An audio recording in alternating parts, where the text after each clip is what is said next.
Durant ces longs jours, j'avais le sentiment de vivre une guerre, la guerre. C'était de très longs jours où le monde cafouillait, disait des mots durs, disait sa haine et toutes ses rancœurs de manière voilée. On parlait d'un traité de non-prolifération que toutes les grandes nations devaient respecter. On vit les puissants du Pacifique se battre au nom d'une région, d'un océan et de terres à préserver. Pas une fois je n'entendis parler de mon peuple, pas une fois je n'entendis parler de mon pays. Nos blessures, celles qui nous avaient fait souffrir pendant de si longues années, se retrouvèrent du jour au lendemain, pesées, montrées, examinées. On expliqua au sein de l'ONU, au sein du Parlement européen, les souffrances que causait le nucléaire. On oublia de parler de ceux qui portaient ces blessures. Plus rien ne nous appartenait. Nos grands frères du Pacifique semblaient parler en notre nom. Ils ne pensaient qu'à leur propre bien-être. Nous parlions de liberté, de fin des essais, d'opposition. À la radio, on nous reprochait de faire l'amalgame entre écologie et indépendance, mais pour nous, les choses paraissaient claires. Un Tahitien qui reprend sa terre est un Tahitien libre, et pour la reprendre, il nous fallait empêcher qu'elle soit de nouveau bafouée, souillée. Sur ce barrage, un pays avait décidé d'étaler ses blessures. 20, 30 ans de ressentiment et soudain l'opportunité de les dire. Si Moruro Roa avait enrichi certains, elle avait acculé les autres à une misère plus grande encore. On déversa la manne nucléaire presque aveuglément, oubliant qu'elle devait être partagée. Un pays s'était levé, celui de la faim, de la promiscuité, du malaise. Un tel pays ne raisonne pas beaucoup. Il appelle, il trépigne, il bout. Itawa Péou, je suis très heureux de pouvoir discuter de tout ça avec toi parce que tu arrives à peindre dans tes textes une réalité qui échappe beaucoup à l'image de la carte postale que on a tous en fait de la Polynésie.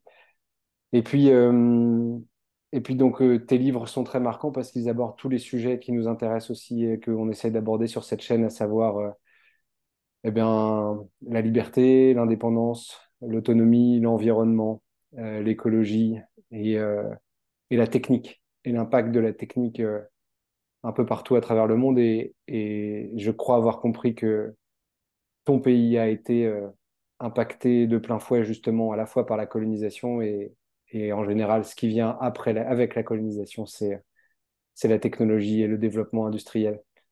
Voilà, alors tu sais que toutes les interviews commencent Voilà. par la même question. C'est sur quoi et pourquoi êtes-vous en train d'agir en ce moment? Sachant que ce moment peut durer depuis longtemps et peut durer encore longtemps. Alors déjà, bonjour Mathieu, bonjour à tous. Chez nous, on dirait Yaorana. Bonjour, mais surtout, Yaorana, ça veut dire que tu vives, hein. C'est quelque chose de beaucoup plus profond que bonjour. Alors, sur quoi je me bats, entre guillemets,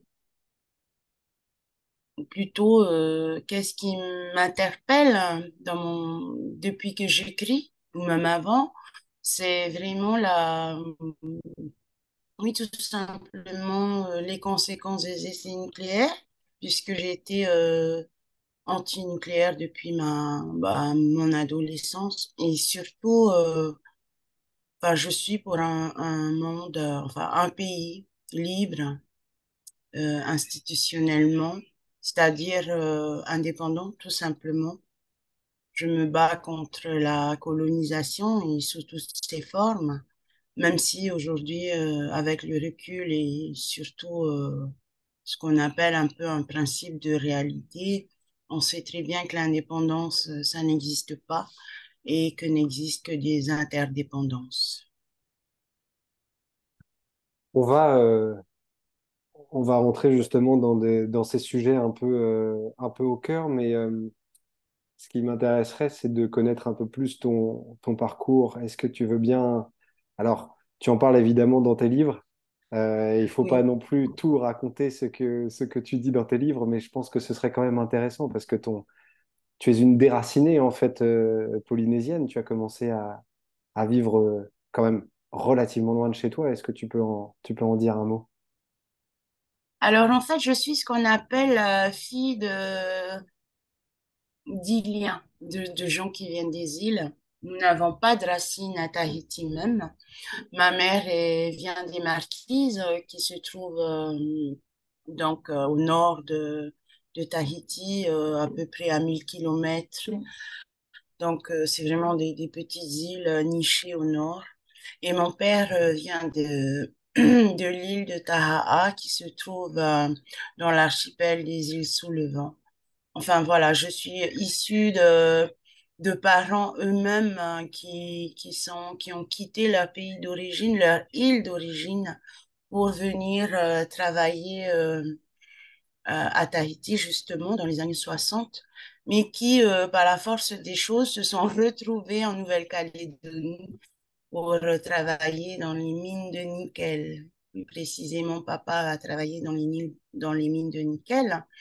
Et ils ont donné naissance à ma sœur et moi en Nouvelle-Calédonie, ce qui fait que voilà, double déracinement. Voilà, on est né en Nouvelle-Calédonie, puis on est revenu ici à Tahiti alors que on était enfant, quoi. Comment est-ce que Et c'était? en fait, Pardon. oui, on a grandi dans une île qui est Tahiti, qui est mon île maintenant, hein, c'est mon pays, alors que on ne connaissait pas. C'est surtout qu'on n'a aucune, je veux dire, le foncier chez le Polynésien est très important. Les sources, les racines, la terre desquelles ils descendent, c'est une notion très importante chez le Polynésien, mais et malheureusement, et je ne suis pas la seule, hein, je fais partie de cette génération qui n'a pas vécu sur les terres ancestrales. Nous avons vécu en banlieue de Papeete. Et nos terres se trouvent plutôt ailleurs, c'est-à-dire aux Marquises ou à Tahaa. Est-ce que tu veux bien, alors l'histoire est très longue, mais c'est aussi tout le propos de tes livres, parce que on va revenir dessus aussi sur l'importance tu considères très important que les Tahitiens et les Tahitiennes se réapproprient leur histoire et surtout que les artistes, les écrivains disent leur pays, leurs racines, leurs terres. Mais est-ce que tu pourrais expliquer aux personnes qui pourraient écouter cette interview, résumer un petit peu la colonisation française à Tahiti, quand est-ce que ça a démarré? Et puis peut-être, je veux pas t'orienter, hein, évidemment, tu parles de ce que tu souhaites, mais peut-être le rouleau compresseur du nucléaire arrivé avec le général de Gaulle, l'impact que ça a eu sur vous, parce que j'ai quand même cru comprendre en te lisant et en étudiant un petit peu la question, euh, que c'est un événement majeur aussi dans votre aspect justement de déraciné. Alors, la colonisation, elle s'est faite dans un contexte mondial de colonisation, c'est-à-dire que Tahiti est devenue vraiment française et on appelle ça l'annexion de Tahiti par la France en 1887 à peu près, ou 86. Mais avant ça, Tahiti commençait à être découverte entre guillemets par d'abord des Anglais, Samuel Wallis en 1763, il me semble. Et la Polynésie a toujours eu a aussi été évangélisée dans le même temps. Donc c'est un double parcours d'évangélisation et de colonisation. Mais à l'époque, en tout cas sur Tahiti même, les rapports ou les relations étaient plus développés avec le monde anglo-saxon, puisque en Océanie, nous sommes aussi, euh,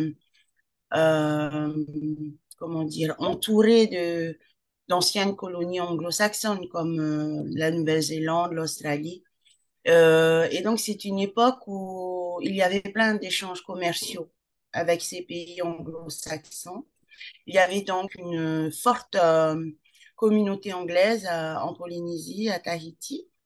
Et évidemment, l'Empire français et l'Empire anglais avaient des vues hein, sur la Polynésie, sur ce qui deviendra la Polynésie plus tard, avaient donc des velléités de possession. Ce qui fait que, enfin, ce qui a fait que nous sommes devenus français dès le protectorat, c'est-à-dire en 1842, il me semble, c'est que pour une raison qu'on ne comprend pas encore très bien, l'Angleterre s'est retirée enfin, l'Angleterre n'a pas voulu prendre possession en tout cas, une possession institutionnelle de la Polynésie. Et il me semble qu'elle a quelque part fait un deal avec la France. Euh, voilà. Évidemment, là, ce qu'on ne dit pas vraiment encore, c'est que la, comment dire, la mise sous tutelle française de la Polynésie ne s'est pas faite comme on voudrait le penser aussi paisiblement que ça, puisqu'il y a eu des guerres, hein, malheureusement entre Tahitiens pro-français et puis Tahitiens pro-anglais plutôt. Donc malheureusement, on a eu des morts plutôt de notre côté. Et voilà, on a eu aussi aux îles sous le vent, par exemple, eh bien, des guerres complètement, enfin, l'armée française s'en est pris aux résistants de mon pays. Hein. On a souffert d'une guerre, tout simplement, et surtout ensuite de l'exil de ces résistants, ils ont été forcés de s'exiler. Et on assiste là vraiment à la perte de la terre au profit des colons. C'est un phénomène dont on ne parle évidemment pas, puisque les colons de l'époque sont les grandes familles d'aujourd'hui, qui ont, entre guillemets, hérité ou alors pris les terres tout simplement des autochtones. Donc voilà, c'est une mainmise sur mon pays qui s'est faite avant le 19e siècle d'ailleurs, enfin avant le 20e, enfin au 19e siècle. Hein. Et, euh, et voilà, c'est une colonisation qui n'a jamais dit son nom, c'est des guerres coloniales qui n'ont jamais dit leur nom, quoi. Et mon parcours, si je peux revenir dessus, c'est vraiment la volonté qu'on dise notre histoire nous-mêmes, qu'elle ne soit plus atténuée. Euh, pour vous dire que pendant longtemps, les historiens qui ont écrit nos histoires, donc c'était très peu de Tahitiens, ont parlé d'abord de contact, plus de contact, alors que ce contact a été très douloureux. On parlait ensuite de mariage avec l'État français, mariage avec la royauté tahitienne, on est complètement à côté de la vérité. Donc c'est aujourd'hui la parole a été libérée, l'écriture, et il nous manque encore la recherche approfondie des circonstances de notre colonisation. Donc là, tu viens de nous résumer toute l'époque de la colonisation au 19e siècle. Euh, J'attire l'attention des personnes qui nous écouteront c'est dans le livre Pina où il y a un chapitre remarquable où tu parles d'un événement, il me semble, qui a lieu plutôt au 20e siècle. Oui, voilà. Euh, est-ce que, euh, est-ce que tu veux bien aussi nous parler de cette douloureuse page d'histoire? Parce que ça fait un moment maintenant que vous nous avez sur le dos. Ça fait un moment. Alors, donc, il s'agit de l'histoire du guerrier qui a vraiment existé, hein, qui s'appelle Mathei, dans l'île de Raiatea, qui sera l'un des premiers résistants à la présence française. Et pour information, enfin, comme ça, entre parenthèses, les îles sous le vent seront les dernières avec Raiatea à devenir françaises. Donc, c'est pour vous dire le poids de la résistance. Et ce Mathei qui a existé aujourd'hui se résume à une vieille chanson un vieux tarava, ce qu'on appelle un himiniruo, c'est-à-dire le chant des anciens qui vient perpétuer la mémoire et malheureusement, comment dire, il ne survit qu'à travers cette vieille chanson, alors que c'est un personnage tout à fait haut en couleur, d'une force terrible, hein, terrible. Hein.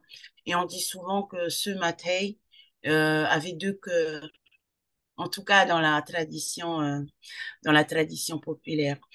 Donc c'est vraiment, voilà, ça fait presque mal. Enfin, moi, je sais que j'avais eu mal à ce moment-là quand j'ai écrit cette histoire parce que d'un, c'est un de mes ancêtres et de deux, voilà, c'est tout ce qu'il nous reste de cette époque, c'est tout ce qu'il nous reste de la colonisation qui a été violente et que tout le monde, même y compris chez nous, y compris nos dignitaires, ont voulu faire passer pour un mariage, voilà, un mariage entre la France et nous, autochtones, avec évidemment en corollaire l'image de la vahinée exotique qui n'attendait que le blanc pour venir la sauver de ces brutes tahitiens, quoi. Voilà. Mais tu parles de mariage, mais il y a des mariages forcés Exact. qui sont terriblement violents. Et donc, on pourrait peut-être, évidemment, il s'agit de colonisation, mais pour ceux qui diraient mariage, eh ben, il faut considérer alors que c'est un mariage forcé, avec des gens qui, en Polynésie, n'ont pas choisi, pour le coup. En tout cas, on leur a jamais demandé leur avis. Voilà. Jamais exactement. Oui, voilà, c'est un mariage forcé qui a eu aussi quand même, il faut le dire, des moments de bonheur par la suite, en tout cas au premier degré, parce que il y a eu beaucoup de métissage aussi à travers l'installation, en tout cas la colonisation de ce pays par les Français. Tout n'est pas noir, heureusement. Et puis, la fin de la Seconde Guerre mondiale arrive. Le général de Gaulle part pendant un petit moment entre 1946 et 1958, et puis il revient, et puis il faut faire de la France une grande puissance nucléaire. Et Voilà. ça tombe bien, la France a des territoires reculés dans lesquels on peut faire sauter allègrement des bombes atomiques pour faire des essais. Est-ce que tu veux bien en dire un mot? Oui, alors voilà, la France possède dans ses cotillons, ses outre-mer, des îles qui comptent, je cite le général, quantité négligeable d'êtres humains, en fait, d'habitants, et où il serait bon de faire encore des essais nucléaires pour, soi-disant, une dissuasion après-guerre, quoi. On est vraiment là, on est dans le contexte après-guerre, etc., où la France cherche un autre site pour ses essais nucléaires puisque l'Algérie est devenue indépendante. En 62, il fallait donc dégager ce qu'il y avait dans le désert de Reagan et installer dans le Pacifique, en Polynésie, ce qui deviendra un poison pour mon pays. Comment est-ce que ça s'est fait? Alors, il faut savoir que même sur la question des essais nucléaires, non seulement mon pays est divisé, mais aussi là aussi l'histoire a du mal encore à s'écrire, hein, puisque aujourd'hui les archives ont été déclassifiées. Il faudra donc un moment pour tout écrire, pour faire comment dire, un état des lieux de ce qui a été, puisque, comme on sait, ça s'est fait aussi dans le très grand secret. Mururoa, c'est l'atoll du secret, tout simplement. Alors, comment ça s'est fait? Le général de Gaulle est venu dans les années 60 à décréter que donc les essais se dérouleront dans les Tuamotu, donc un archipel éloigné de Tahiti. Et c'est toute une révolution à laquelle on a eu droit, puisque du jour au lendemain, dans les années 60, 65 à peu près, on a eu la construction d'un aéroport international, des routes goudronnées, mais une grosse infrastructure pour installer ce qu'on appelle le centre d'expérimentation du Pacifique, hein, et où du jour au lendemain, on a assisté à un véritable exode rural et une désertification de nos archipels alentours, d'où, comme je vous racontais, le départ de mon père pour Tahiti ou bien celui de ma mère pour ici, quoi. Tahiti était devenu le centre d'une effervescence autour de bon, on va dire la vérité, autour de la bombe nucléaire. Alors là aussi, beaucoup s'opposent sur le fait que nous ayons été d'accord ou pas. Il faut bien rappeler qu'à cette époque-là, la Polynésie n'avait aucun gouvernement local, n'avait aucune autonomie, était sous la gestion de ce qu'on appelle un préfet, quoi. Un gouverneur. À l'époque, c'était un gouverneur. La Polynésie n'est devenue autonome qu'en 1984. Avant ça, dans les années 60, nous avions une espèce d'assemblée, mais qui n'avait aucun pouvoir. Donc, le général de Gaulle est venu et a imposé ces essais nucléaires. Il faut savoir aussi qu'à l'époque, beaucoup avaient participé à la Deuxième Guerre mondiale. Beaucoup de Tahitiens étaient allés en tout cas dans les forces françaises libres en Afrique. Et même s'ils ont gardé un souvenir ben, très triste de la guerre, ont gardé une admiration pour le général de Gaulle, ce qui peut s'expliquer. Donc, les dignitaires de l'époque, en plus ne connaissant pas, il faut bien se mettre dans la tête qu'on est en 1965 et que l'histoire de Hiroshima ou bien de Nagasaki, la bombe nucléaire, on la savait pas encore. La télé n'était pas encore en plus un outil populaire, c'était quelques-uns qui avaient la télé. Donc on avait une sérieuse méconnaissance des effets négatifs d'une bombe nucléaire, tout simplement. Donc les Polynésiens ont accueilli comment dire, peut-être en se posant des questions. Je pense que certains se sont posés des questions, mais les dignitaires, en tout cas de l'époque, et puis même les instances religieuses, étaient totalement pour ces essais. Ils ne voyaient pas l'inconvénient jusqu'à plus tard, quoi. C'est vraiment dans les années 70-80 qu'on comprend vraiment qu'on s'est fait berner. Et le général de Gaulle, puis l'armée plus tard, dira que l'Assemblée ou nos hommes politiques ont facilement approuvé la mise en place du centre des essais nucléaires chez nous. C'est faux. Il faut savoir que Charles de Gaulle, en tout cas, comment dire, avait menacé le représentant de l'Assemblée permanente de l'époque d'un d'un système martial, enfin d'un couvre-feu martial sur la Polynésie, si jamais nous avions été, si jamais nous étions opposés. Et ce sont vraiment des faits qui sont remontés à la mémoire ou dans le discours public dans les années 2004, lorsque le premier gouvernement indépendantiste a été élu. Il a fallu cette période, il a fallu une enquête menée au sein de notre Assemblée de la Polynésie, une enquête sur cette période pour que les langues se délient.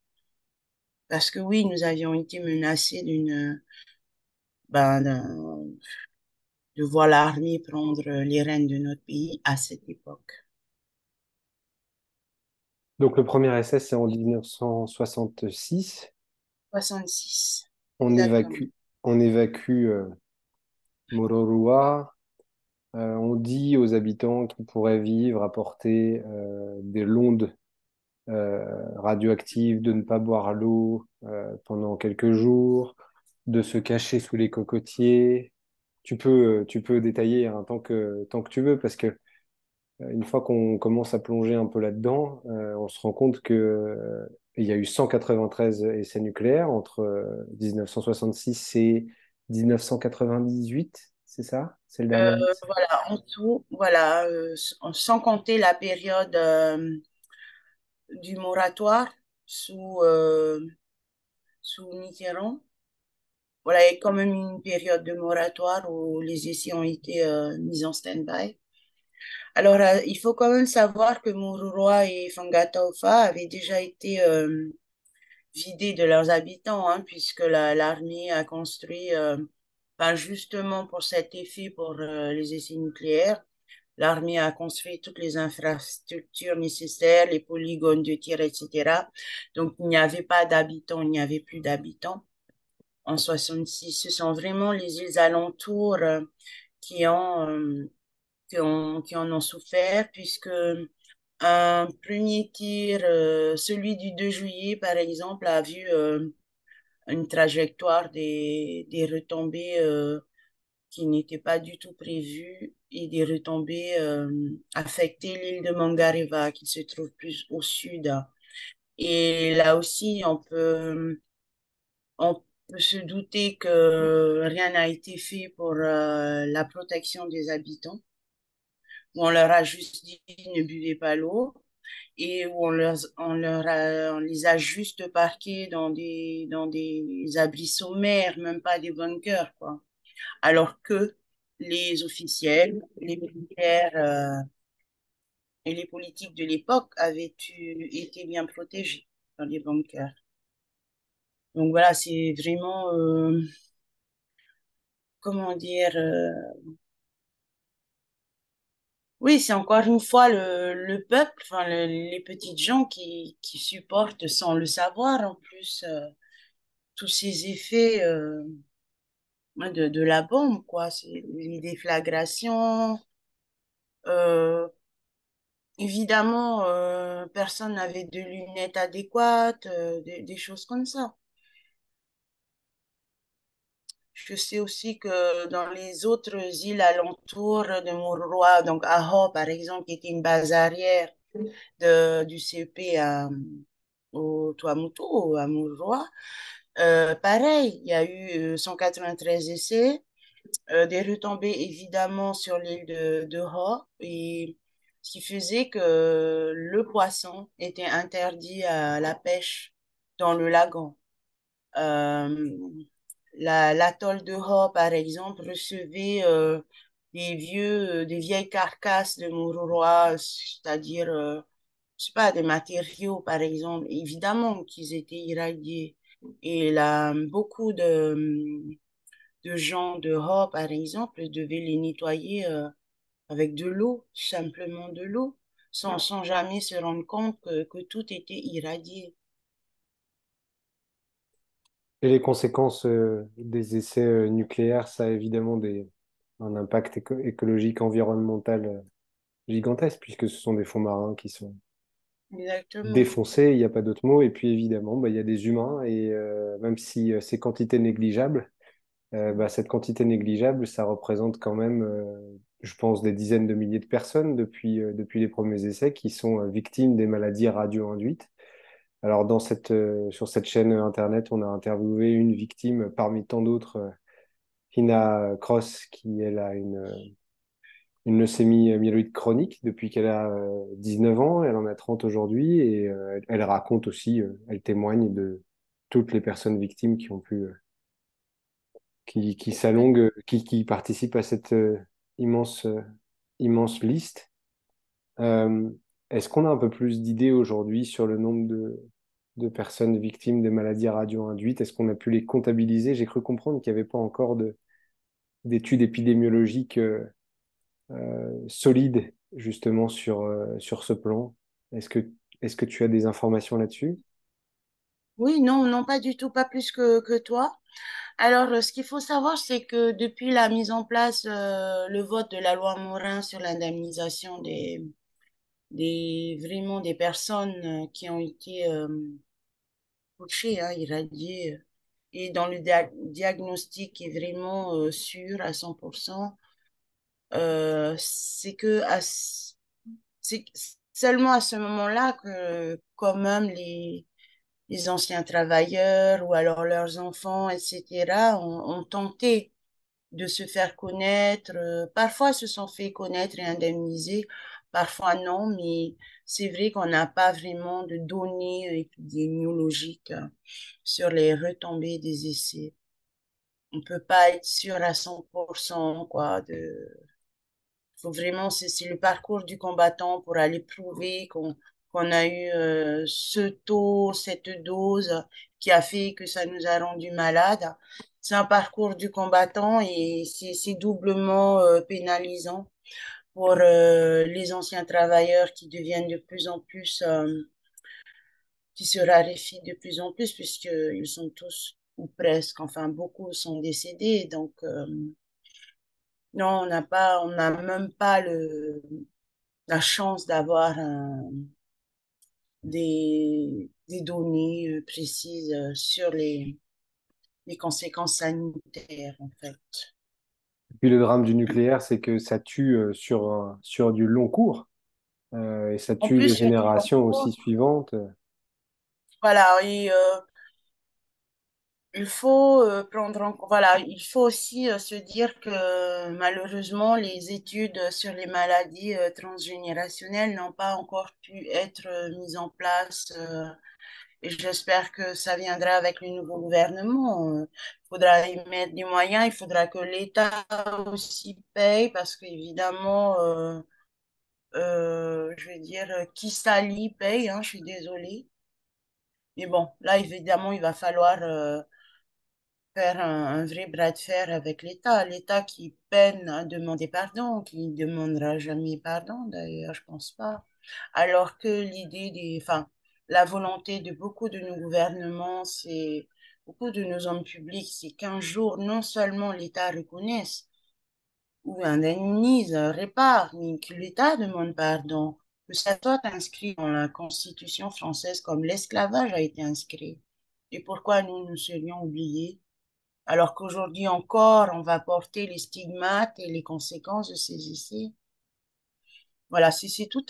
Les essais nucléaires, c'est évidemment ça, c'est les conséquences sanitaires, c'est aussi des conséquences écologiques, mais c'est surtout des conséquences sociologiques qui n'ont jamais été mises à jour. Là, on peine encore à en étudier les effets, mais oui, la mise en place du CEP, c'est le déracinement, c'est des impacts sur la culture, évidemment, mais sur les langues. Les langues véhiculaires, enfin, vernaculaires, les langues des îles se perdent peu à peu puisqu'il n'y a plus de locuteurs dans les îles éloignées, etc. On voit, euh, on voit des conséquences énormes qui ne sont pas encore étudiées. Donc, voilà, c'est un autre challenge aussi non seulement pour enfin, pour les gouvernants, mais aussi pour les artistes, les gens des associations. Voilà, toutes ces choses-là, il faut qu'on les déterre. Et Et surtout tout, cet aspect de respect, de respect de l'État pour ces populations nous-mêmes qui avons participé à la grandeur de la France, il faut le rappeler. est-ce que tu peux nous expliquer, pardon, aujourd'hui à quoi ressemble la Polynésie française?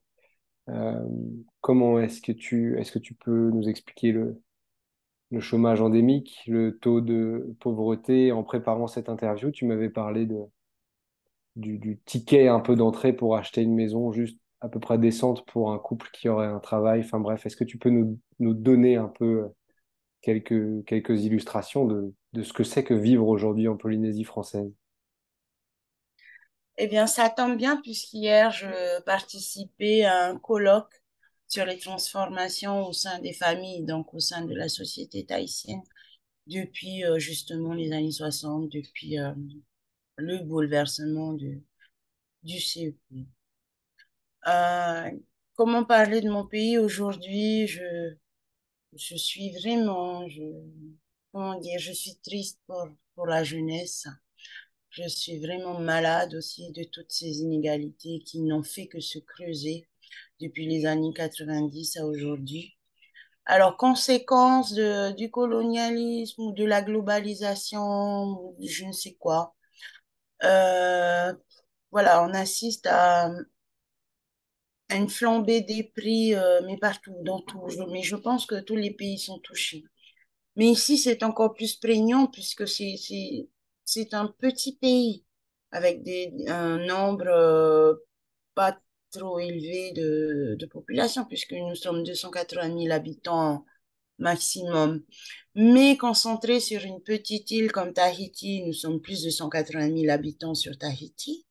C'est énorme en termes de promiscuité, en termes de, comment dire, de, de, de densité de la population. Et ce que j'ai pu voir, c'est un appauvrissement de la population depuis peut-être 5 6 ans. Cela est dû apparemment au Covid, mais je sais pas, enfin pas seulement au Covid, quoi. Mais en 5 6 ans, j'ai vu une population qui dort dans les rues, tout simplement.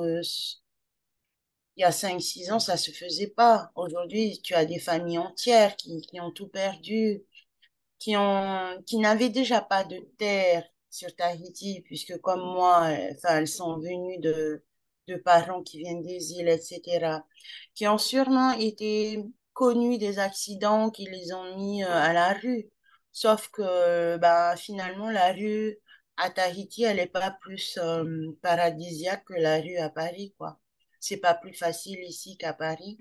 Et vraiment, je vous invite, si vous pouvez, non pas aller observer la pauvreté urbaine, mais à vous rendre compte que ce pays est devenu hyper libéral. Je sais pas comment dire, je sais pas comment font les autres, mais nous sommes une collectivité encore française, ok? Nous avons la chance d'être autonomes, mais nous n'avons aucune aide, pas de RSA, pas d'allocation chômage, mais vraiment, nous sommes hors de tous ces systèmes pour les indigents, quoi. C'est vraiment des aides ponctuelles. On n'a pas un système qui va indemniser un papa qui a eu un accident, qui ne peut plus travailler. Et même on l'écarte du droit à la retraite. C'est vraiment, on est devenu une société, mais ultra libérale, fois 5 quoi, fois 10. Je veux dire, les gens dans les départements d'outre-mer, ils ont plus de chance que nous, hein. Alors souvent, on dit, il y a des discours très bienveillants, mais aussi très, très, euh, comment dire, très dans le jugement qui nous disent, oui, mais allez travailler la terre, allez pêcher. Mais comment vous voulez aller pêcher dans un océan pollué déjà? Donc, vous allez travailler la terre qui n'existe plus, qui est devenue superbement chère. Alors voilà. Par exemple, un jeune couple qui démarre dans la vie, il va devoir débourser à peu près, je t'avais dit combien la dernière fois? Ah, En je tout veux plus te cas, dire de bêtises, ça m'avait horrifié, mais je crois que c'était. Est-ce que 600 000 euros, c'est possible pour un T4? mais exactement, c'est totalement ça. Exactement. 600 000 euros, un T4. Et je crois que c'est ce que tu m'avais dit, ou alors c'est peut-être ce que j'ai lu. Euh, le coût de la vie est 30% plus cher qu'en France, et pourtant les salaires sont moins élevés. En tout cas, le salaire médian, c'est ça, est moins élevé qu'en France. Est-ce que je me trompe ou est-ce que j'ai mal lu quelque chose ou... Hmm, ça dépend, en tout cas pas pour la fonction publique, non. Je pense que nos salaires sont beaucoup plus élevés. C'est plutôt dans le tertiaire, enfin c'est plutôt dans le privé que oui, les salaires sont ridicules, quoi. C'est quoi? C'est 1 000 euros pour quelqu'un. qui démarre, c'est le SMIC, quoi. Avec donc un coût de la vie 30% plus cher qu'en France. Exactement. Voilà, Ouais. exact. Parce que, alors on va pas y revenir systématiquement dans l'interview, mais c'est quand même ce que tu disais tout à l'heure, avec les essais nucléaires, des millions et des millions de francs ont été déversés sur la Polynésie, déracinant des gens qui ont quitté leur terre et leur campagne pour aller ensuite travailler à Tahiti, à Papeete et tout ça. Et donc il y a eu une dépendance qui s'est accentuée vis-à-vis de la métropole, avec un aéroport international, donc plus de denrées venues de métropole, l'arrivée des McDonald's, l'obésité, la bétonisation des lagons, euh, Mhm. euh, La la... privatisation aussi Mais des... vas-y, je t'en Ah, prie, ce que tu m'avais expliqué aussi, mais explique-moi, enfin explique-nous ce que ça veut dire. euh, donc la privatisation tout simplement des bords de mer, hein, comme dans le sud de la France, avec une absence totale de politique enfin, de politique d'aménagement, de gestion de l'espace. On a eu droit à ça. Euh, Qu'est-ce que je voulais dire? Voilà. Et souvent, on nous reproche, en tout cas, de ne pas avoir vu venir les choses, ne pas avoir prévu les choses. Et on voulait, enfin, moi, j'aimerais juste rappeler qu'à cette époque, en tout cas dans les années 60, la gestion de l'aménagement, de l'urbanisme, enfin, de revenu à l'État. C'est l'État qui devait se charger de la gestion de notre espace. Mais qu'a fait l'État? L'État a réservé de l'immobilier pour ses personnels militaires. Ce qui fait que la demande, en tout cas la disponibilité de l'immobilier dès cette époque, s'est faite rare, hein. C'est comment dire, c'est comme si l'État à l'époque était l'agent immobilier qui va réserver des terres, etc., du mobilier, de l'immobilier pour ses propres personnels, même dans l'éducation, hein, ses personnels militaires, ce qui fait qu'on va assister à une raréfaction de ce qui est disponible. Donc, les prix augmentent. Ce que je veux dire, c'est que aujourd'hui, l'inflation qu'on vit, elle est le produit d'un système qui a été déjà mis en place dans les années 60, où on va raréfier les choses. Et le fait qu'on soit passé d'une économie, d'une société rurale à à une société de services en très peu de temps, même pas 10 ans, euh, là aussi, on va assister à, comment dire, à une économie qui devient une économie de comptoir. Alors avant la mise en place du CEP, nous avions une balance excédentaire. Nous étions un pays rural qui produisait beaucoup et qui exportait beaucoup. Avec la scission avec le CEP, on arrive et on devient une société de services qui rend service autour de l'économie nucléaire, qui ne produit plus et qui n'exporte encore plus, enfin encore moins, quoi. Voilà, c'est ça, voilà, c'est ça le scandale pour moi en tout cas.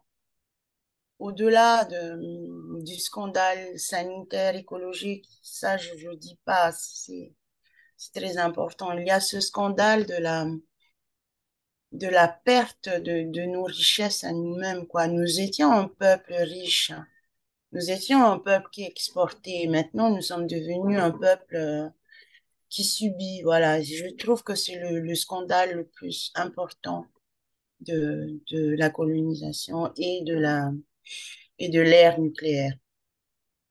C'est tout ça qui t'a fait prendre la plume et qui t'a fait écrire Mutisme et puis ensuite Pina. Est-ce que tu peux nous expliquer dans quel état d'esprit en fait tu as décidé de poser ces mots qui sont Alors je me permets quand même pour les personnes qui voudraient le lire, surtout faites-le, mais il faut s'accrocher parce que c'est d'une violence inouïe en fait.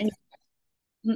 Exactement, parce que oui, c'est une violence inouïe et je le disais encore hier, c'est parce que ce pays souffre. de violence inégalitaire, enfin de violence institutionnelle inouïe. Ici, franchement, l'autoségrégation est presque la norme dans nos administrations, dans nos hôpitaux.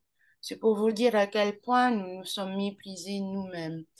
Alors, pourquoi j'ai écrit, c'est tout ça, c'est tout ça.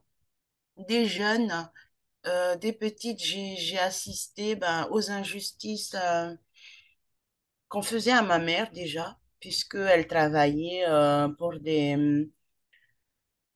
pour ce qu'on appelle des demi, c'est-à-dire là aussi on est en plein délire, puisque finalement la Polynésie s'est retrouvée avec différentes classes sociales et des classes qui sont plutôt devenues malheureusement des groupes ethniques entre les autochtones, donc ce qu'on retrouve au bas de l'échelle, et les demi, donc les couples métis, qui souvent ont l'argent, ont le pouvoir, etc. Et donc la première injustice que j'ai vécue, c'est comment ma mère travaillait, avait deux boulots pour nous nourrir. Elle rentrait crevée. Je sais que sa patronne ne la considérait pas à sa juste valeur, enfin des choses comme ça que je voyais, hein. Il y avait ça. Il y a aussi le fait que nous sommes installés dans un quartier populaire de Papeete et qui concentre beaucoup de familles issues de l'immigration, quoi, de l'immigration des îles qui sont venues aussi pour le nucléaire. Donc voilà, tout autour de moi, je voyais que quelque chose n'allait pas, qu'on était vraiment dans une société à deux ou trois vitesses, quoi. J'ai eu la chance de ne pas, nous avions eu la chance de ne pas avoir la télé.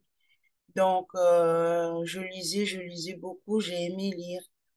Et puis, tout simplement, de fil en aiguille, j'ai écrit dès l'adolescence, quoi, sur ce que je voyais, surtout ce que je ressentais comme injuste et comme totalement discriminatoire, tout ça.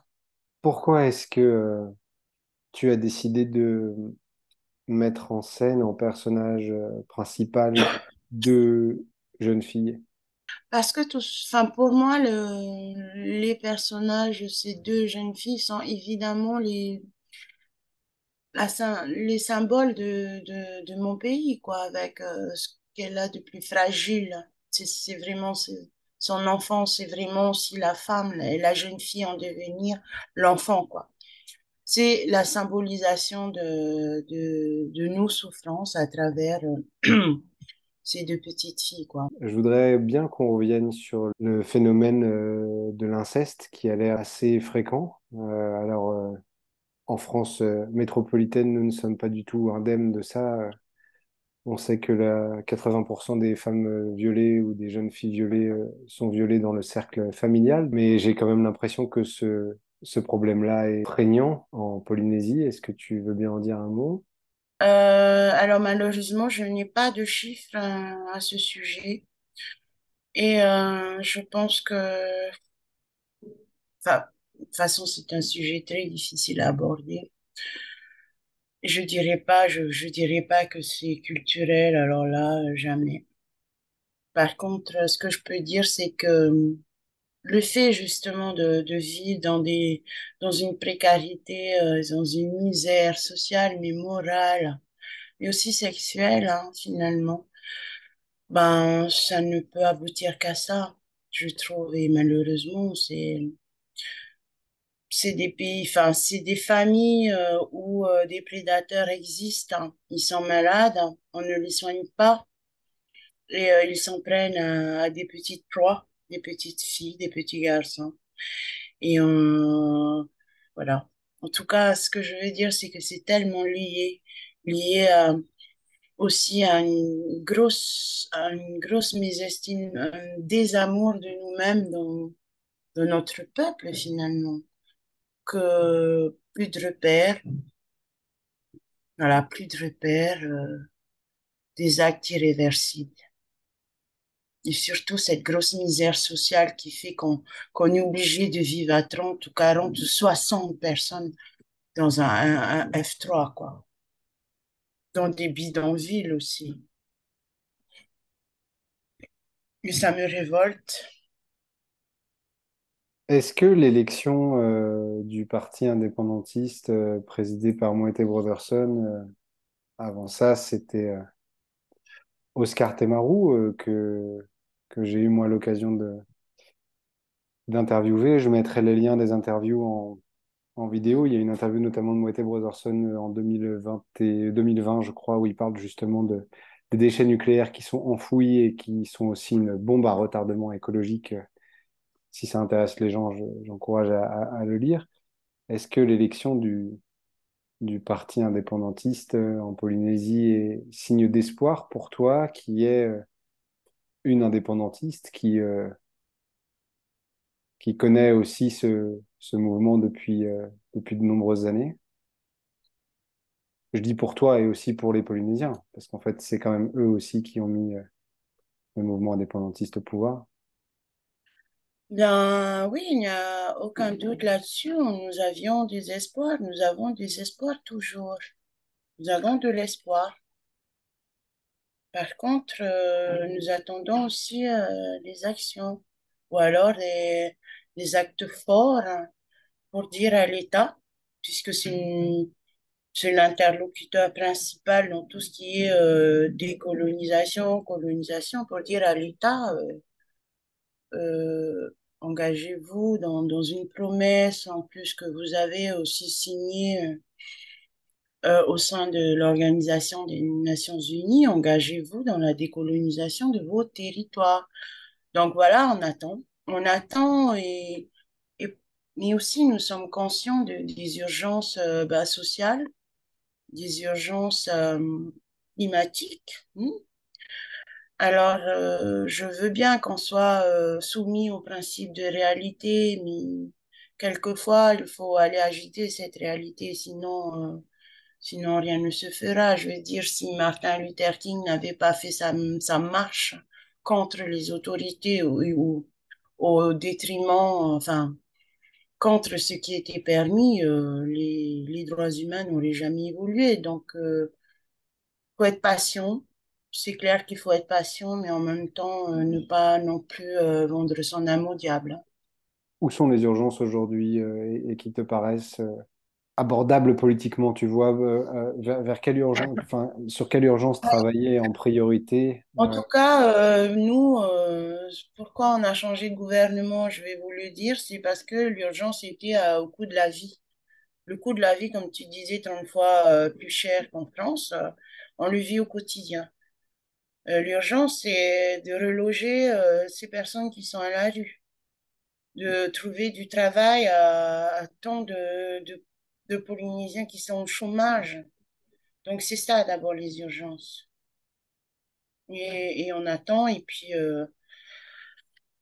en même temps, je trouve que le tissu associatif est très, très courageux de prendre en charge ces urgences sociales notamment. Voilà, quoi. On n'est pas non plus à attendre en se croisant les bras, hein. La solidarité, on la vit aussi nous-mêmes en tant que peuple et heureusement, parce qu'il y a quand même une carence publique pour l'instant, hein. Donc, mais nous ne perdons pas espoir. Il y a un dossier que les indépendantistes ont sur les bras, c'est pour l'année prochaine, c'est les JO 2024. Ce seront des infrastructures qu'il va falloir. C'est pour la compétition de surf. Alors, le président Moïse Brotherson a dit qu'il souhaitait quand même que les JO se fassent à Tahiti pour la compétition de surf parce que le surf serait né ici. Est-ce que ça te semble, toi, une raison suffisante? Est-ce que vous avez besoin, parce qu'on sait que l'organisation, ça peu importe, Tahiti ou Paris, peu importe, parce que c'est les JO de Paris d'ailleurs, mais ici, ici à Grenoble, il y a eu les JO de 68 qui ont ruiné en fait, le La citoyen, collective. ouais, la collectivité. Quelle est ton opinion justement là-dessus, outre les ravages écologiques que ça génère? avec un tourisme de masse, enfin bref. Exactement. Alors, pour l'instant, la population est mitigée. Sauf, comment dire, quelques associations à la presqu'île, hein, puis là où se trouveront la compétition, enfin, les compétitions de surf. Euh, pour l'instant, beaucoup d'annonces hein, sur les bienfaits dont on pourra bénéficier. Sauf qu'on vient d'apprendre qu'une infrastructure comme une simple tourelle dans le lagon, ça coûterait au peuple 500 millions de francs. C'est juste incroyable, une tourelle de 20 mètres carrés en aluminium dans un lagon qui nous coûterait presque un demi-million, un demi-milliard de francs pacifiques. Alors apparemment, le pays financerait ça à hauteur de plus de 5, enfin, je veux dire, quel est l'apport du comité des Jeux Olympiques? Alors, je ne me suis pas vraiment intéressée à ces questions-là parce que j'ai quand même pas que ça à faire. C'est vraiment très, très minime, hein, l'apport de l'État, l'apport du CIO. Enfin, tout ce que je sais, c'est qu'on va morfler, hein, c'est sûr. Et que absorber, voilà, tous ces visiteurs, si jamais ils viennent, c'est même pas la peine. On n'a pas assez de pensions. Enfin, je suis sûre qu'il y aura quelques retombées positives, mais pour l'instant, non. Enfin, je veux dire, le pays va déjà s'avancer sur un demi-milliard de francs pacifiques. Pendant ce temps, on fait appel à la jeunesse pour qu'elle vienne travailler à titre bénévole. Je veux dire, mais on a perdu la raison, quoi. Faire travailler des jeunes bénévolement pendant que les grosses boîtes vont s'empiffrer hein, pour juste la construction d'une tourelle, pendant que les concepteurs, soi-disant penseurs de la chose, vont se palper des millions, ça devient déjà un scandale, quoi. C'est un scandale avant d'être un scandale. Voilà. Donc, je ne veux même pas penser au futur.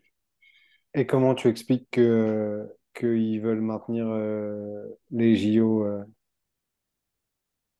chez vous? Le, je dirais que le Tavini Huiratira, en tout cas, historiquement, ce que je sais, a toujours placé le sport comme une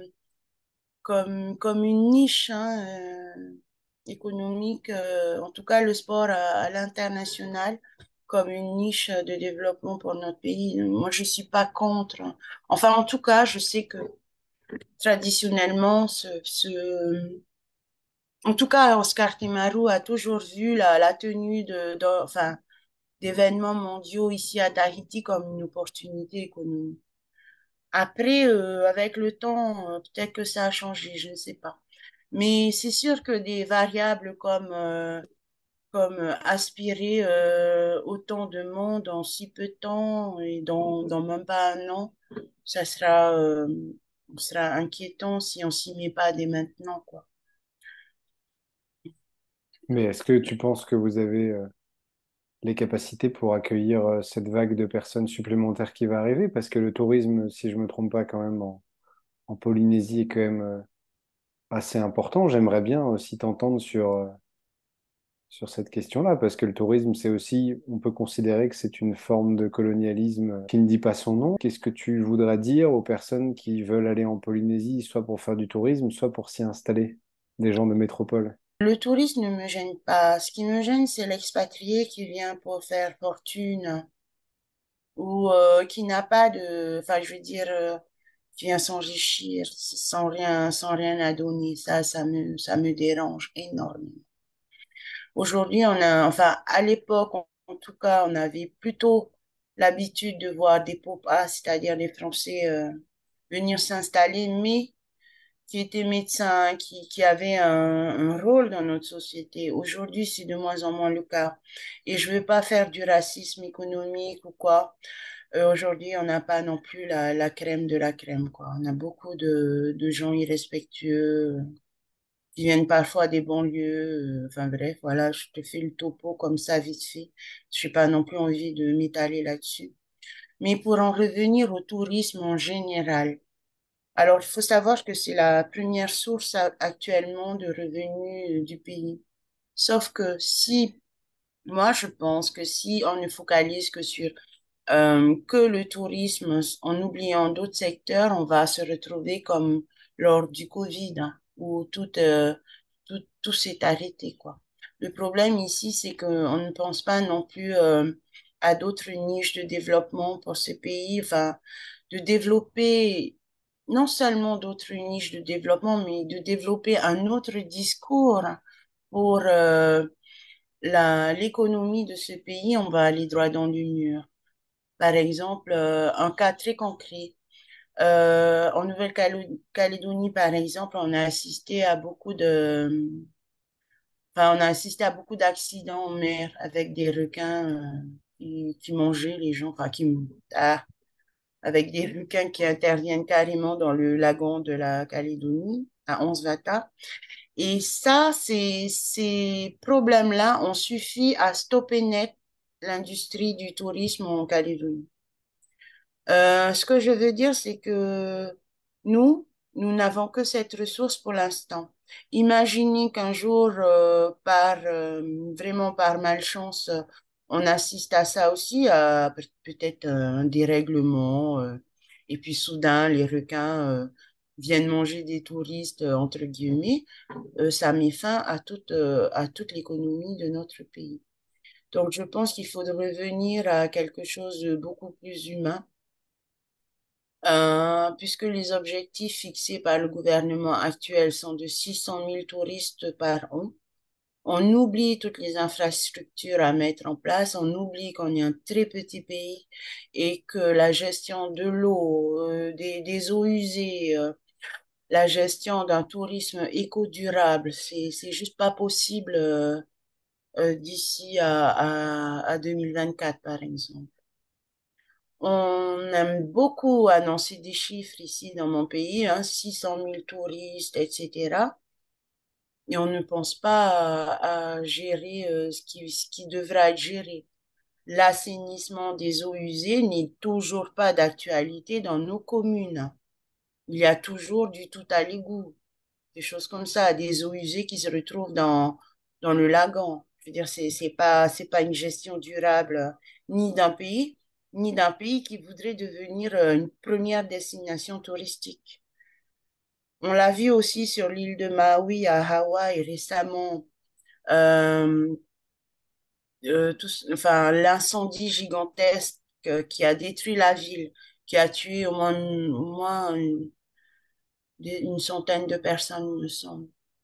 C'est Hawaï déjà était en avance au niveau de l'accueil du touriste, mais n'a pas pu faire face à cette urgence en plus qui est liée au réchauffement climatique. Hawaï, Maui, c'est quand même un État américain. Et nous, on voudrait ne pas penser à ces choses, ne pas penser à ce qui pourrait arriver si on n'est pas préparé à une gestion justement éco-durable du tourisme. Je pense qu'il faudra quand même qu'on fasse attention à nos prétentions. Est-ce que tu penses que le discours que tu portes est aussi dans les têtes de beaucoup de Polynésiens? Non, en tout cas, pas sur ce qui est du tourisme, malheureusement, parce que c'est pas de leur faute non plus, c'est pas de notre faute. On nous a toujours mis ça dans la tête que nous étions un peuple d'accueil, un peuple de tourisme. Alors que, je sais pas, peut-être qu'un jour on se rendra compte que l'idée, c'est pas non plus de correspondre à l'image que le blanc a de nous, hein, que le visiteur a de nous, mais de correspondre à ce qu'on est vraiment. Et c'est quoi ce que vous êtes vraiment? Un peuple, bah, déjà qui a des malaises, qui a des mal-être. Il y a mutisme, enfin, comme je le dis, mutisme, etc. Un peuple qui demande à vivre en paix aussi, qui n'a pas forcément envie de ressembler à l'image qu'on veut lui coller, je sais pas comment te dire. J'ai l'impression aujourd'hui que à cause du discours ambiant sur l'accueil, sur le tourisme, sur la beauté aussi. Enfin, tout ça, on veut absolument correspondre à ce que le visiteur attend de nous. Alors que je suis désolée, non, on n'est pas que ça, on n'est pas que fête, on n'est pas que accueil. Non, on a des troubles en plus, on a des traumatismes issus de la colonisation, issus de l'ère nucléaire qu'on n'a même pas encore guéri. Alors là, mon discours, il est comment dire, bureau du tourisme. Et est-ce que tu penses au fond de toi que la fin du tourisme pourrait être une bénédiction pour Tahiti? Ou est-ce que ce serait un drame social? Parce que j'imagine que sur le court terme, ça jetterait encore plus de personnes au chômage. Non, Mais je pense que non, je pense qu'il faut repenser notre industrie touristique parce que on sait que beaucoup de familles polynésiennes font partie de ce qu'on appelle les prestataires, donc qui vivent autour de cette industrie touristique. Par contre, moi, ce que je voudrais dire, c'est que déjà, on fasse le pari d'avoir nos propres, comment dire, cadres touristiques. Je veux dire, tu vas dans un hôtel, tu retrouves des Français qui sont à la gestion de l'hôtel. Je veux dire, c'est évidemment, enfin, quel est le choix? Enfin, quel est le but de tout ça, de l'industrie touristique? Est-ce qu'on est prêt, nous, à reprendre nous-mêmes les rênes de cette industrie? Je suis pas tellement convaincue. Quand je vois tous les groupes hôteliers internationaux qui s'installent si facilement avec des défiscalisations à outrance et qui n'emploient pas forcément de la main-d'œuvre locale ou alors pour les petits postes. Donc c'est ça, si on veut parler de tourisme, il faudra repenser vraiment cette industrie, mais en fonction d'une gestion plutôt tahitienne, enfin je veux dire une gestion plutôt polynésienne, voire océanienne, que, que blanche, que occidentale, quoi. C'est vraiment un paradoxe, quoi, hein. J'ai horreur d'aller dans les hôtels ici quand je ne vois pas de Tahitiens, en fait, dans l'encadrement, en tout cas. qu'est-ce que tu as envie de répondre aux gens qui, pour votre bien, évidemment, vous les Mm. indépendantistes, vous qui voulez l'indépendance, mais aux gens qui vous disent, mais enfin, vous n'y pensez pas, si vous êtes indépendant, demain la Chine vous possédera. J'ai envie de dire que c'est pas parce qu'on est indépendant qu'on va se mettre sur la tutelle de la Chine. Et enfin, en tout cas, moi, je suis très idéaliste, hein. Pour moi, l'indépendance, c'est oui, s'il faut être indépendant, c'est vraiment c'est pas non plus remplacer une tutelle par une autre. C'est se faire respecter d'abord et c'est travailler ses relations avec qui de droit dans l'Océanie. Tes livres, c'est aussi un plaidoyer aussi pour l'éducation, j'ai l'impression, de ton peuple. Je me dis que si les Mahoy lisaient tes deux livres, peut-être qu'ils en sauraient déjà un peu plus sur leur histoire. J'imagine qu'il y a une volonté aussi d'éducation dans ces textes. Et est-ce que souvent, les mouvements indépendantistes capitalisent beaucoup, enfin, veulent mettre l'accent justement sur l'éducation des populations. Est-ce que tu penses que les élèves polynésiens en savent assez sur leur histoire ou sur ce que tu racontes ou sur ce que tu lis et sur ce que tu écris, pardon, et est-ce que tu sais si tu es très lu dans les écoles à Tahiti ou ailleurs? En tout cas, c'est au programme du DNB, déjà au collège. Je suis très lue dans les classes littéraires, en fait. Et Dieu merci, on a des professeurs, d'ailleurs certains métropolitains, hein, qui sont très intéressés par la littérature tahitienne. Je fais l'objet aussi d'études au sein de l'UPF, hein, donc de l'Université du Pacifique, de la Polynésie. Ça va, je trouve que de plus en plus, même dans les familles, on se partage au mutisme, donc je n'ai pas de problème là-dessus sur la transmission. Parce que si ça avait été une mission pour moi, enfin un travail, celui de transmettre par la fiction ce que je sais, ce que je sens de mon pays, ce que je vis de mon pays, je pense que la mission a été atteinte. Évidemment, c'est jamais parfait, mais c'est déjà ça. De plus en plus de jeunes lisent mes romans. C'était, Alors, oui. c'est un point positif, ça. Est-ce que ça veut dire qu'est-ce que tu sens quand même que dans la population, la jeunesse, un peu comme ce que tu décris dans Mutisme, justement, est-ce qu'il y a un regain un peu, une politisation un peu de la jeunesse, ce qui serait quand même à rebours de, par exemple, de ce qui se passe en l'occurrence en métropole, ou c'est plutôt l'inverse, c'est un désintérêt pour la politique qui se fait jour. Non, ben, pour preuve, l'élection du Tavini Huiratira récemment, avec beaucoup de jeunes sur les listes, avec, oui, comment dire, bon, tu me diras, souvent, c'est les enfants des anciens, mais à l'Assemblée, on a de plus en plus de jeunes qui se sont engagés en politique, quoi.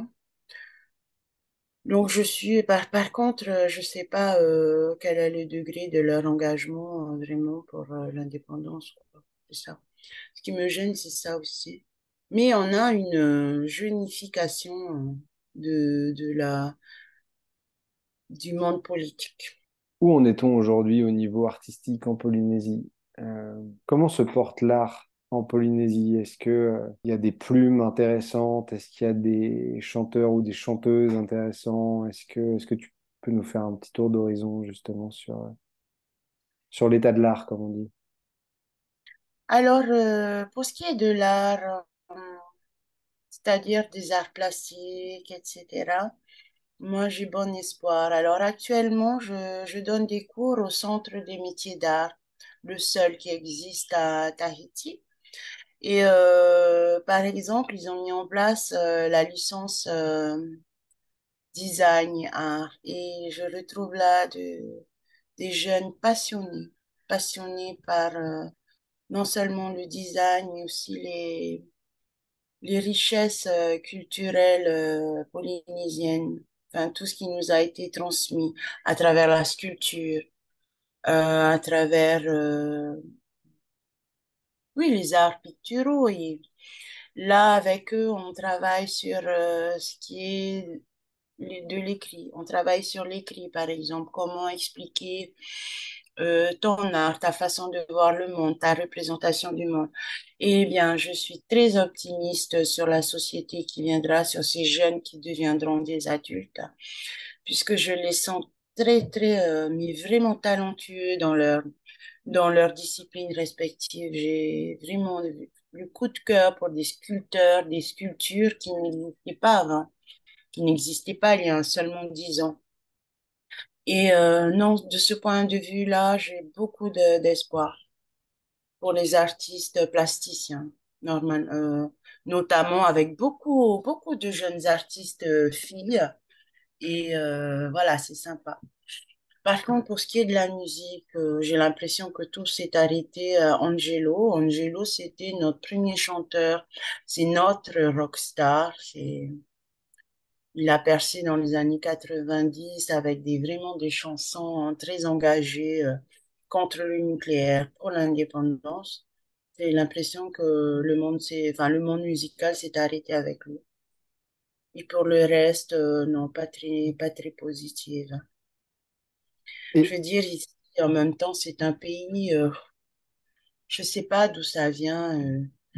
On est beaucoup dans la représentation, la surreprésentation de soi. Et on est, comment dire, complice du regard très exotique qu'on pose sur nous, très sexué. Et là, par contre, je suis vraiment dégoûtée. Pour ce qui est de l'écriture, j'invite les gens à écrire parce que c'est vrai que ça commence à devenir usant de n'entendre parler que de Tita Wapeu ou de Chantal Spitz dans le monde littéraire, quoi.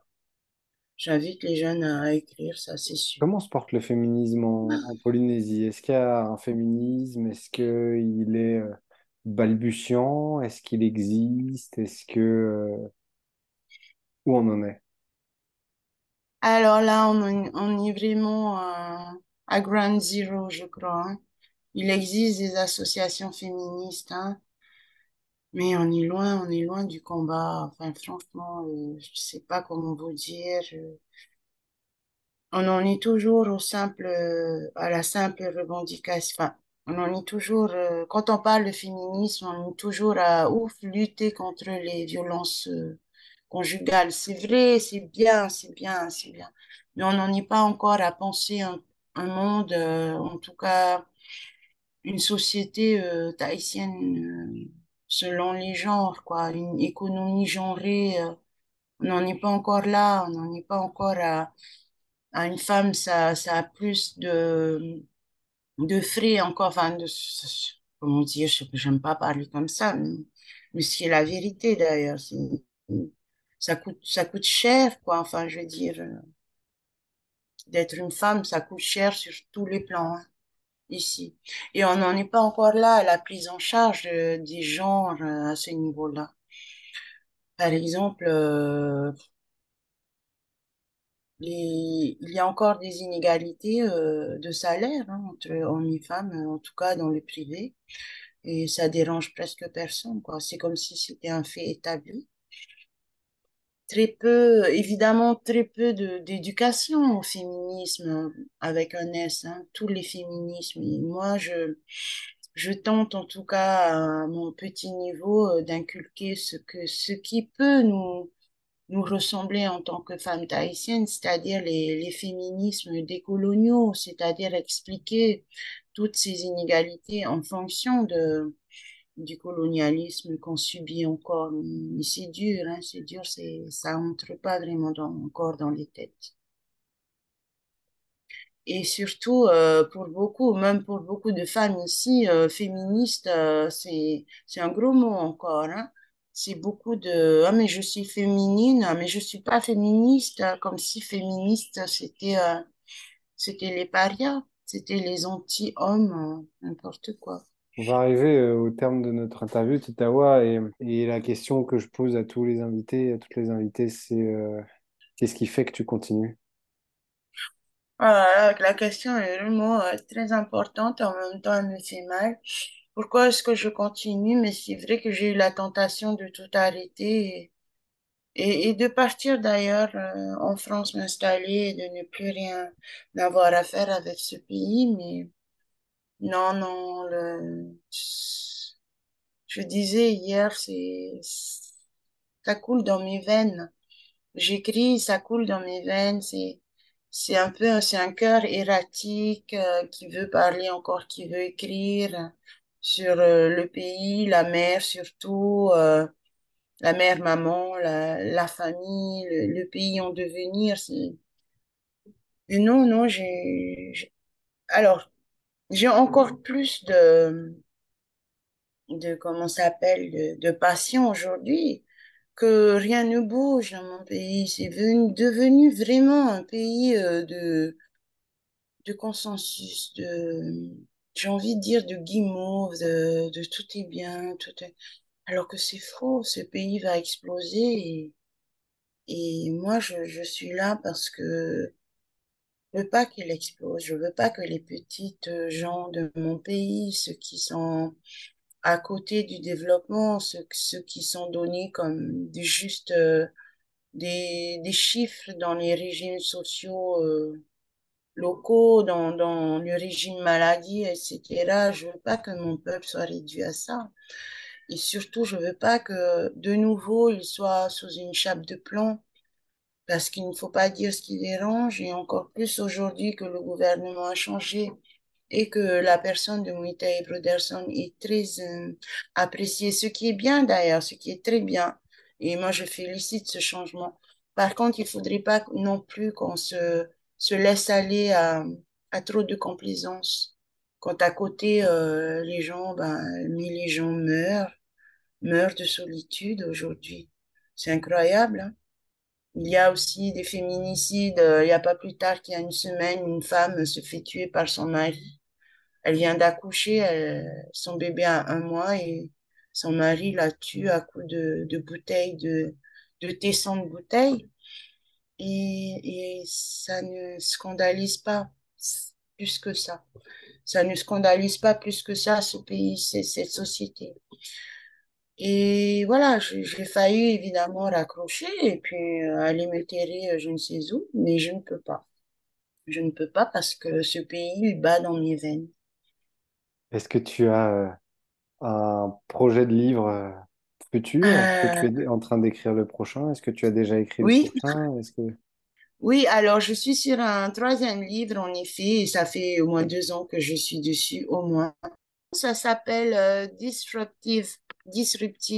Ça vient de disruption, qui est, comme vous savez, c'est ce moment où tout éclate et tout est anéanti pour donner vie à autre chose, hein. C'est un livre que j'appellerai d'anticipation sur le futur de la Polynésie, qui sera en commun, mais où j'ai décidé d'ouvrir un peu mes personnages à d'autres personnages plutôt venus de l'extérieur, quoi. Avec une mission qui est celle de sauver un pays au bord de l'asphyxie, avec aussi beaucoup de choses qui relèvent de la science-fiction, tout simplement. Ben, j'espère bien qu'on aura l'occasion d'en parler.